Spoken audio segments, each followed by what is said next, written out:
தமிழ் இலக்கணத்தில் வந்து ரொம்ப ரொம்ப முக்கியமானது வந்து பார்த்தீங்கன்னா இலக்கண குறிப்புன்னு சொல்லுவாங்க. ஸோ இந்த இலக்கண குறிப்பை வந்து கண்டுபிடிக்கிறதுக்கு சில எளிமையான நடைமுறைகள் இருக்கு. அந்த எளிய நடைமுறைகள் பற்றி தான் இந்த வீடியோவில் பார்க்க போகிறோம். வாங்க வந்து இந்த வீடியோக்குள்ளே போகலாம். ஃபர்ஸ்ட் நம்ம இந்த இலக்கண குறிப்போடு எப்படிலாம் நம்ம வந்து பயன்படுது, அதே மாதிரி இது எங்க இருக்குன்னு முதல்ல பார்க்கணும். ஸோ நம்ம ஒரு கிளாஸஸ் வந்து பார்த்தீங்கன்னா நம்ம ஸ்கூல் லெவலில் எடுக்கும்போது 6th-லேருந்து 10th +2 வரைக்கும், அதே மாதிரி அதே நெக்ஸ்ட் காலேஜ் லெவலில் போகும்போது நமக்கு வந்து பார்த்தீங்கன்னா இலக்கண குறிப்புன்னு கொடுத்துருப்பாங்க. ஒரு செய்யுள் கொடுத்துருக்காங்கன்னா அந்த செய்யுள் முடிஞ்ச உடனே பகுபத உறுப்பிலக்கணம் ஒன்று கொடுத்துருப்பாங்க, அதுக்கு கீழே இலக்கண குறிப்புன்னு கொடுத்துருப்பாங்க. ஒரு சில செய்யுள் இல்லாத இருந்திருக்கலாம். ஸோ அதை நம்ம படிக்கும்போது என்ன பண்ணியிருப்போம், ஒரு சிலர் இப்போ ஒரு எக்ஸாம்பிள் சொல்லணும்னா வாழ்க வாழ்க அப்படின்னு கொடுத்தோன்னா சார் அடுக்கு தொடர் அப்படின்னு படிச்சிருப்போம். ஒரு சிலருக்கு அது எப்படி கண்டுபிடிக்குன்னு தெரிஞ்சிருக்கும், ஒரு சிலருக்கு தெரியாது இருந்திருக்கலாம். ஸோ அதை நம்ம எப்படி கண்டுபிடிக்கின்றது தான் இந்த வீடியோவில் பார்க்க போகிறோம். அது மட்டும் இல்லாமல் டிஎன்பிசி உட்பட எல்லா போட்டித் தேர்வுலையும் இப்போ நம்ம லாஸ்ட் கிளாஸ்லேயே சொல்லியிருக்கோம், general English with general knowledge ஒரு ஆப்ஷன், ஜென்ரல் தமிழ் மற்றும் அதாவது பொது தமிழும் பொது அறிவுன்னு சொல்லிட்டு வந்து கேட்பாங்க. அதில் வந்து பார்த்தோன்னா இந்த இலக்கண குறிப்பு வந்து நிறைய கொஸ்டின்ஸ் கேட்பாங்க. ஸோ அந்த எக்ஸாமுக்குலாம் வந்து பார்த்தீங்கன்னா கண்டிப்பாக வந்து இந்த வீடியோ உங்களுக்கு மிகவும் பயனுள்ளதாக இருக்கும். வாங்க முதல்ல என்னென்னலாம் இலக்கண குறிப்பு இருக்குன்னு பார்க்கலாம். இந்த வீடியோவில் நம்ம ஒரு முக்கியமான இலக்கண குறிப்பை வந்து எப்படி இல்லாமல் கண்டுபிடிக்கிறதா பார்க்க போகிறோம்.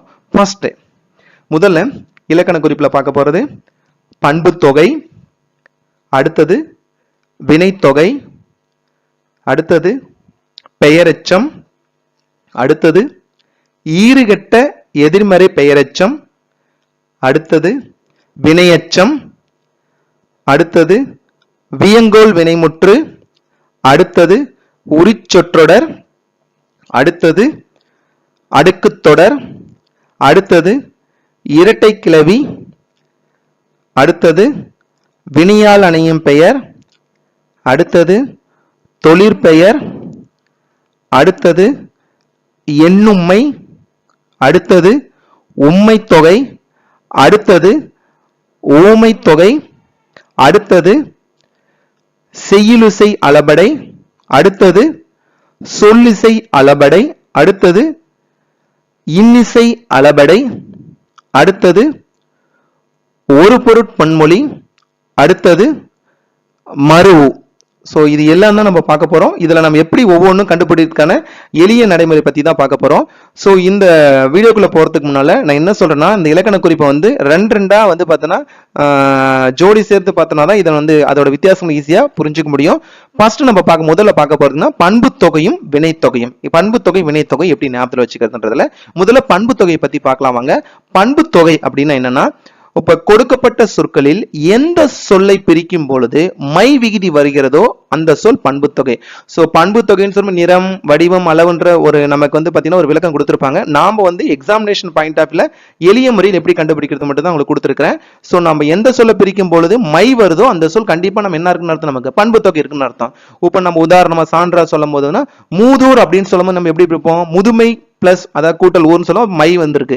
அப்ப மூதுன்றது நமக்கு என்ன, பண்பு தொகை.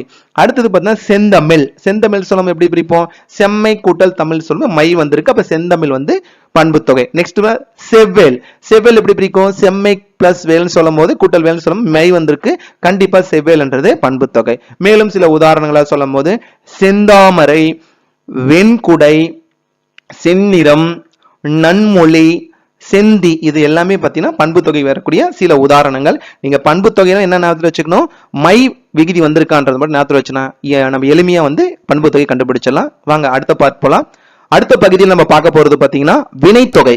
வினைத்தொகை எப்படி கண்டுபிடிக்கிறது பண்ணா, ஒரு கொடுக்கப்பட்ட சொற்களில் எந்த சொல் 3 காலத்தையும் உணர்த்துகிறதோ, அது என்ன சார் 3 காலம்னா, நமக்கே தெரியும் இங்கிலீஷ்ல சொல்லுங்க past tense, present tense, future tense சொல்ல மாதிரி தான் இறந்த காலம், நிகழ்காலம், எதிர்காலம், அந்த 3 காலத்தையும் உணர்த்துகிறதோ அந்த சொல் வினைத்தொகை. ஒரு சொல் கொடுத்து 3 காலத்திலேயே பயன்படுற மாதிரி இருந்துச்சுன்னா அதை வினைத்தொகை சொல்லலாம். இப்போ உதாரணமா சான்றுகள் சொல்லணும்னா ஊறுகாய் அப்படின்ற ஒரு சொல் எடுத்துட்டோமா, அந்த வார்த்தை எடுத்துட்டோமா, அந்த சொற்கள்ல ஊரிய காயின் முதல்ல சொல்லுவோம். அப்ப அது ஊரிய காயின் என்ன, அப்ப அது இறந்த காலத்துல வரும். ஊறுகின்ற காயின் சொல்லும் என்ன வரும், நிகழ்காலத்துல வரும். ஊறும் காயின் சொல்லும் போது என்ன, எதிர்காலத்துல. அப்ப இந்த ஒரு சொல் வந்து 3 காலத்தை உணர்த்துற மாதிரி வந்துச்சுன்னா நம்ம என்ன சொல்லுவோம், வினைத்தொகைன்னு சொல்லுவோம். அதே மாதிரிதான் உரைபணி, உரைபணி சொல்லி பாருங்க எப்படி 3 காலத்தை நம்ம வந்து பாத்தீங்கன்னா நம்ம ஒவ்வொரு கேட்டதும் 3 காலம் கொடுத்துருக்க பார்த்து 3 காலத்தையும் வருதான்னு செக் பண்ணோம்னாவே கண்டிப்பா கண்டுபிடிச்சிடலாம். அதுக்குதான் சில எடுத்துக்காட்டுகள், உரைபணி, படற்கொடி, குடிநீர், உருதுயிர், வளர்வானம். இது எல்லாமே பார்த்தீங்கன்னா 3 காலத்திலையும் வரக்கூடிய வார்த்தைகளா தான் இருக்கும். ஸோ இப்போ வினைத்தொகைன்ற ஈஸியா நம்ம எப்படி ஞாபகத்தில் வச்சுக்கணும், அந்த குறிப்பிட்ட நம்ம கொடுக்குற அந்த சொல் வந்து 3 காலத்தையும் வந்துச்சுனாவே வினைத்தொகை ஞாபகத்தில் வச்சுக்கலாம். ஸோ பண்பு தொகைனா மை வரணும், வினைத்தொகைனா 3 காலங்கள் வரணும்ன்றது ஞாபகத்தில் வச்சுக்கணும், ஈஸியா கண்டுபிடிச்சிடலாம், எளிமையான முறையில் கண்டுபிடிச்சிடலாம். இதான் ஃபர்ஸ்ட் பார்ட், முதல் பகுதி. அடுத்து இரண்டாவது பகுதியில் நம்ம பார்க்க போறது பார்த்தீங்கன்னா 3 பார்க்க போறதுல என்னென்னா பெயரெச்சம், ஈறுகட்ட எதிர்மறை பெயரெச்சம், வினையச்சம். சோ பெயரெச்சம், இதுல முதல்ல பெயரெச்சத்தை பார்க்கலாமாங்க.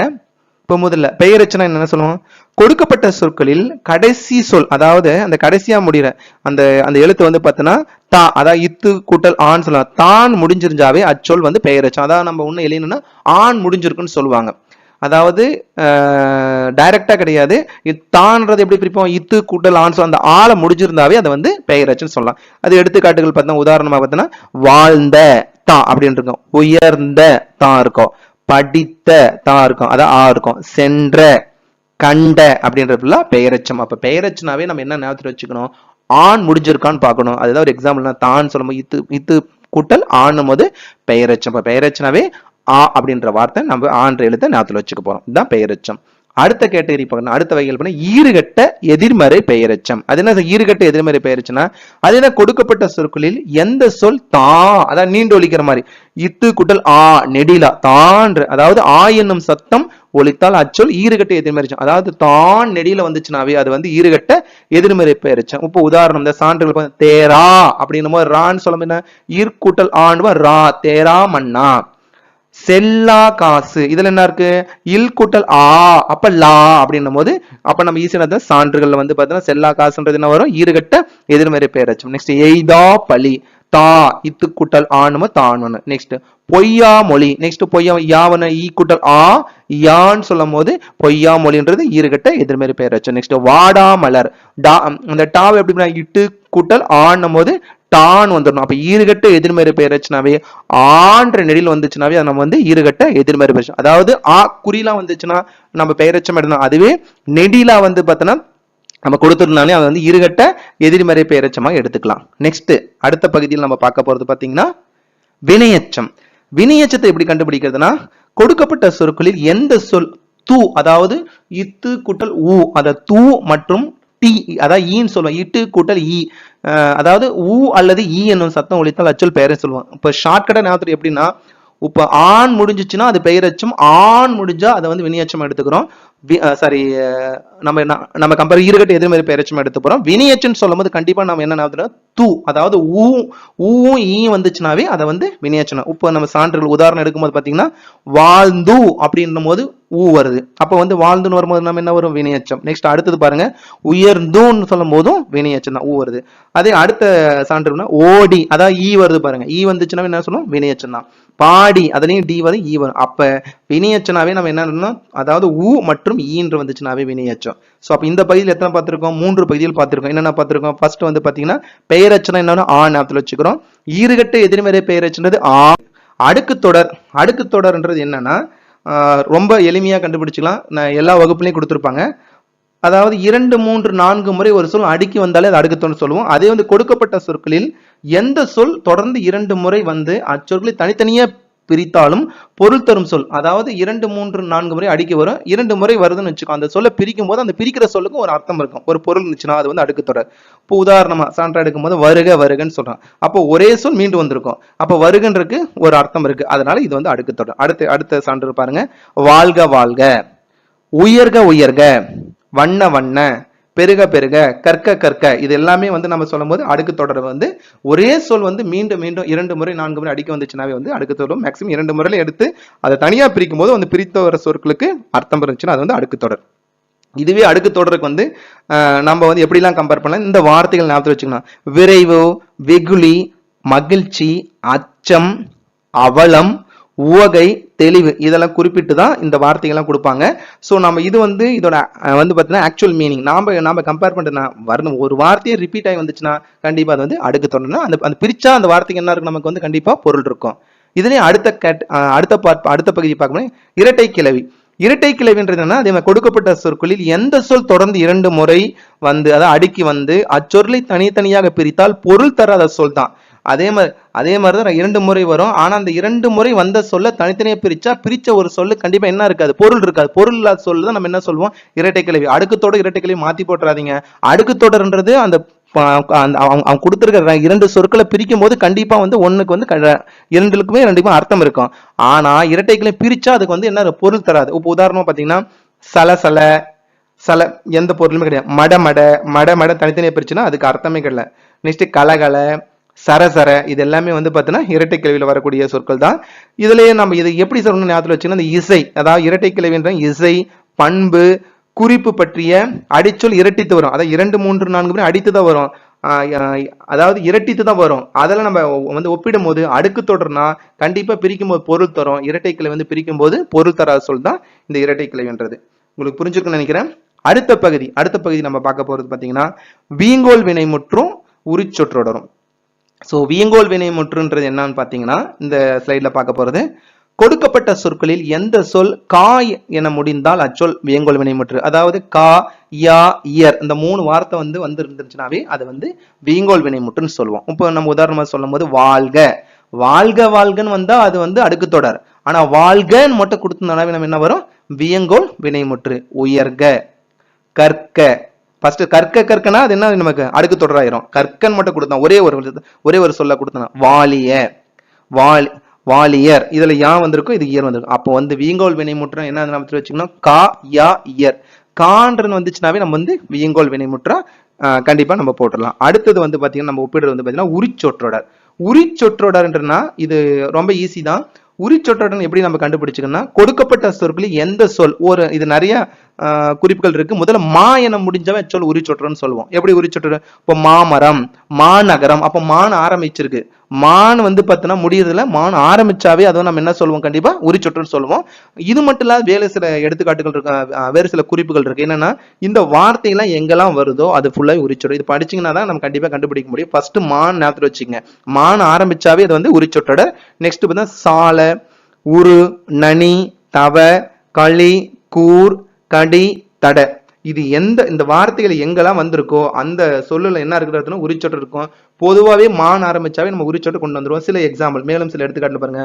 உருபடை உருன்னு வந்திருக்கு, தடக்கை தடன் வந்திருக்கு, தவ பயன் நமக்கு தவ வந்திருக்கு. நெக்ஸ்ட் சால சிறந்தது சால வந்திருக்கு, அதாவது நம்ம கம்பேர் பண்ணும்போது. நெக்ஸ்ட் உருதுணை உரு வந்திருக்கு, நனி சிறந்தனவே அப்ப நனி வந்திருக்கு, களி நடிலடி களி அதாவது பார்த்தீங்கன்னா நம்ம களி வந்திருக்கு. அப்போ இதுல எல்லாமே உரிச்சொற்றர்ன்றது எதை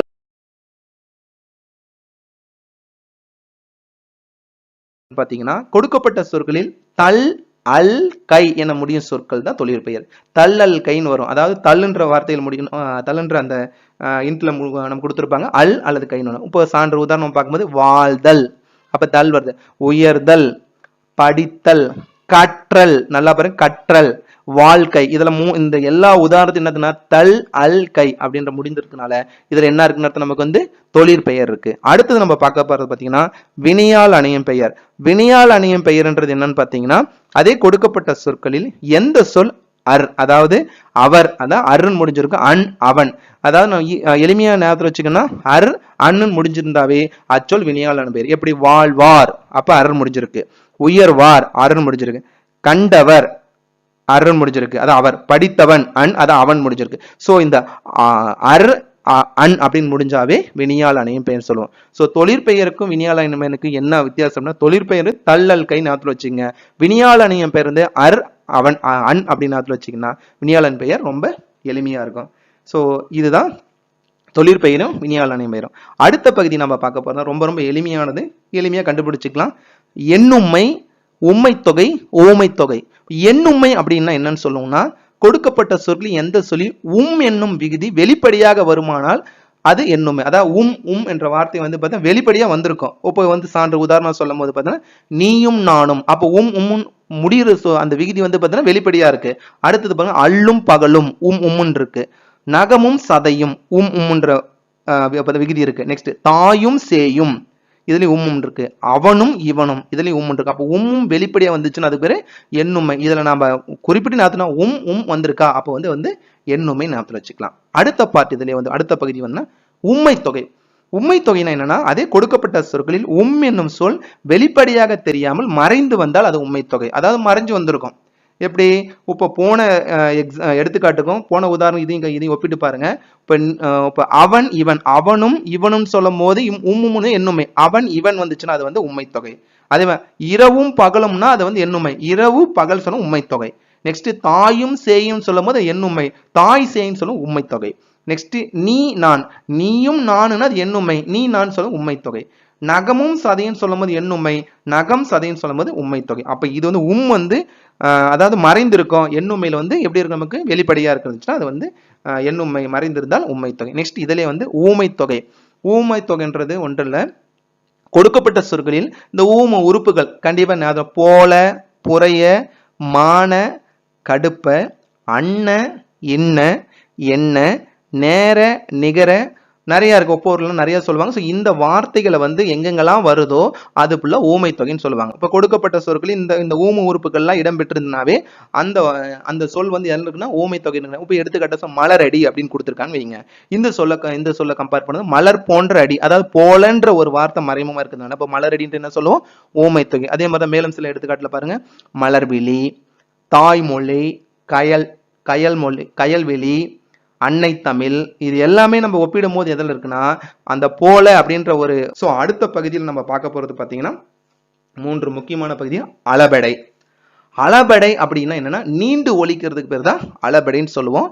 இந்த அளபடையில வந்து 3 வகையான அளபடைகள் இருக்கு. என்னென்னு பார்க்கலாம். முதல்ல சொல்லிசை அளபடை, செய்யுளிசை அளபடை அல்லது இசைநேர அளபடை, இன்னிசை அளபடை. இந்த 3 அளபடை முதல் நம்ம பார்க்க போறது சொல்லிசை அளபடை. வாங்க சொல்லிசை அளபடை பத்தி பார்க்கலாம். சொல்லிசை அளபடைன்றது நமக்கு ஆக்சுவல் அது டெஃபினேஷன் வேற என்ன, நம்ம வந்து தேர்வுக்கு ரொம்ப எளிமையான முறை எப்படி கண்டுபிடிக்கணும்னா கொடுக்கப்பட்ட சொற்கள் எந்த சொல் ஈ என்னும் ஒற்றை எழுத்துடன் முடிந்தால் சொல் சொல்லிசை அளபடை. அதாவது அங்க ஈ நமக்கு வந்து பார்த்தீங்கன்னா ஊன், நமக்கு ஊன் முடியும் போது வினையச்சமா கொண்டு வருவோம்.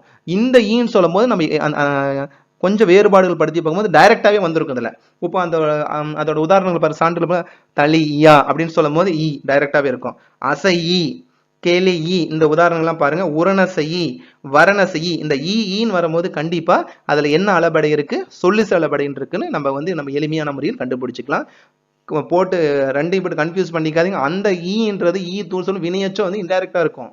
வாழ்ந்து உயர்ந்துன்னு சொல்லும் போது தூ, அதே நெக்ஸ்ட் பாடியேன்னு சொல்லும் போது வந்து பாத்தீங்கன்னா அந்த ஈ கொண்டு வரும். ஆனா இதுல வர்ற ஈ வந்து பாத்தீங்கன்னா டைரக்டாவே கொடுத்துருப்பான் சொல்லிசை அளபடையில. அவ்வளவுதான் வந்து பாத்தீங்கன்னா ஈ வந்துச்சுன்னா சொல்லிசை அளபடையை ஒப்பிட்டுக்கலாம். நெக்ஸ்ட் நம்ம பார்க்கணும் செய்யுளிசை அளபடை அல்லது இசைநேர அளபடை.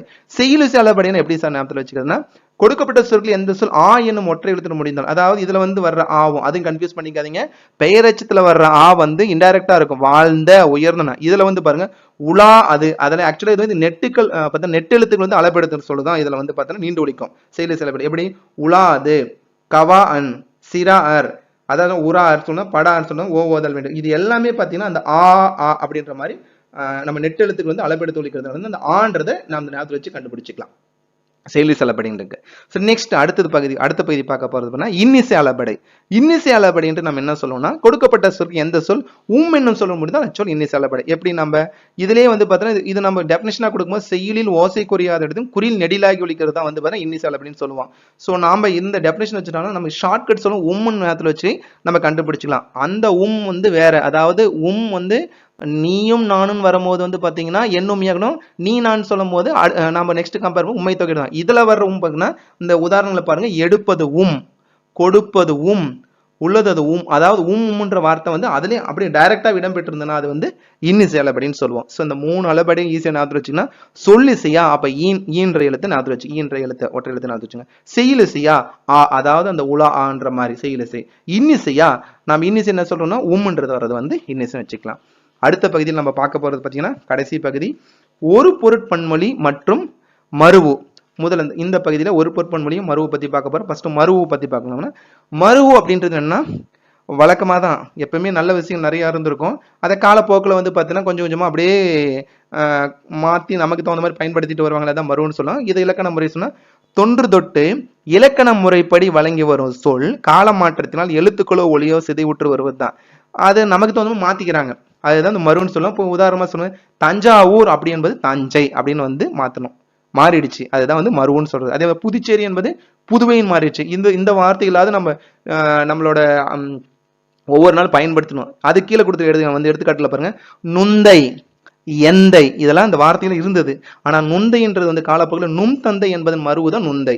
அதே மாதிரி எந்தைன்றது எம் தந்தை என்பது மரு. இந்த வார்த்தை அடிக்கடி போட்டு தேர்வில் பார்த்தீங்கன்னா போட்டு தேர்வில் கேட்டுட்டே இருப்பான். டிஎன்பிசி உட்பட போட்டித் தேர்வில் நுந்தை எந்தைன்னு வந்துகிட்டே இருக்கும். நிறையவே தப்பு பண்ணிட்டு வந்துடும்.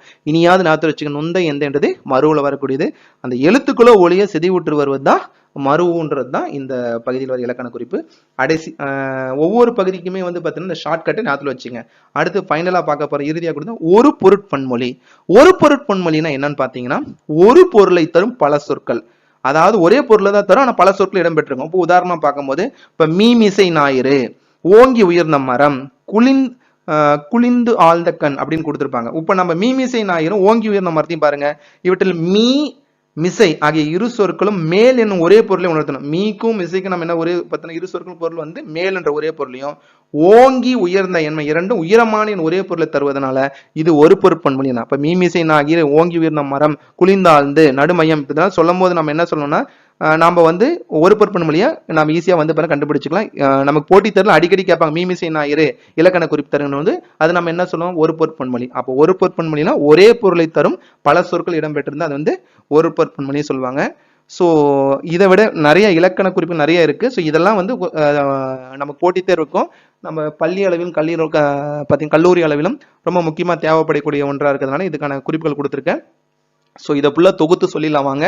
ஃபர்ஸ்ட் இலக்கண குறிப்பில் நம்ம என்னென்ன பார்த்துருக்கோம்னா பண்புத்தொகை அப்படின்னா என்ன வரணும், மை விகுதி வரணும். நெக்ஸ்ட் வினைத்தொகைனா என்னென்ன வரணும், கண்டிப்பாக நம்ம வந்து 3 காலத்தை வந்து வினைத்தொகைன்னு சொல்லுவோம். நெக்ஸ்ட் அடுத்தது வந்து பெயரெச்சம். பெயரெச்சம் என்னன்னா பெயரெச்சனா ஆ அப்படின்றத ஞாபகத்தில் வச்சுக்கோம். அது ஈறுகட்டு எதிர்மறை பெயர்ச்சுனா ஆன்றதை ஞாபகத்தில் வச்சுக்கிறோம். வினையச்சன்றது என்ன ஊ அல்லது வந்து ஈன்றது ஞாபகத்தில் வச்சுக்கணும். வினையச்சம் இது 2வது பகுதியை பார்த்தோம். 3வது பகுதியில் நம்ம பார்த்தது பார்த்தீங்கன்னா ஒவ்வொன்றா அடுக்குத்தோட இரட்டைகளை 2 முறை அடிக்க வரும். பொருள் இருக்கும் அடுக்குத்தோடக்கு இரட்டைகளுக்கு வந்து பொருள் இருக்காது. அடுத்தது பார்த்தீங்கன்னா வியங்கோல் வினை மற்றும் உரிச்சுற்றணும். வியங்கோல் வினை முற்றுனா என்ன கான்றது முடிஞ்சிடும், அல்லது இயா இயர்ன்ற வார்த்தையில் என்ற எழுத்துல முடிஞ்சிருந்தா வந்து வியங்கோல் வினை முற்று.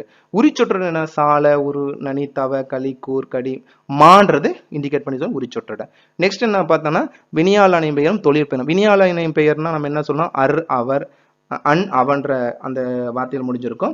தொழிற்பெயர் தள்ளல் கையில முடிஞ்சதான் இந்த நம்ம கேட்டதில் பார்த்தோம். நெக்ஸ்ட் அடுத்தது பார்த்தது பார்த்தீங்கன்னா எண்ணுமை உண்மை தொகை உண்மை தொகை. எண்ணுமைன்றதுன்னா உம்மும் என்ற அந்த அந்த வார்த்தை வந்து நம்ம அந்த சொல் வந்து நேரடியா இருந்துச்சுன்னா அது வந்து எண்ணுமை. அதே வந்து பார்த்தீங்கன்னா மறைமுகமா அதை வெளிப்படையா இருந்தா எண்ணுமை, மறைமுகமா இருந்துச்சுன்னா வந்து உண்மை தொகைன்னு பார்க்கணும். ஊமை தொகைன்னு அந்த ஊம உறுப்புகள் போல பொறியா மானக்கடுப்புன்னு சொல்ல அந்த ஊம உறுப்புகள் இடம்பெற்றிருந்தா மறைமுகமா இடம்பெற்றிருந்தா வந்து ஊமை தொகைன்னு பண்றோம். அதுக்கு அளபடை 3 பார்த்தோம். என்னென்ன பார்த்தோம் அளபடை. அளபடையில சொல்லிசை அளபடைனா ஈ என்ற எழுத்து இருக்கும்.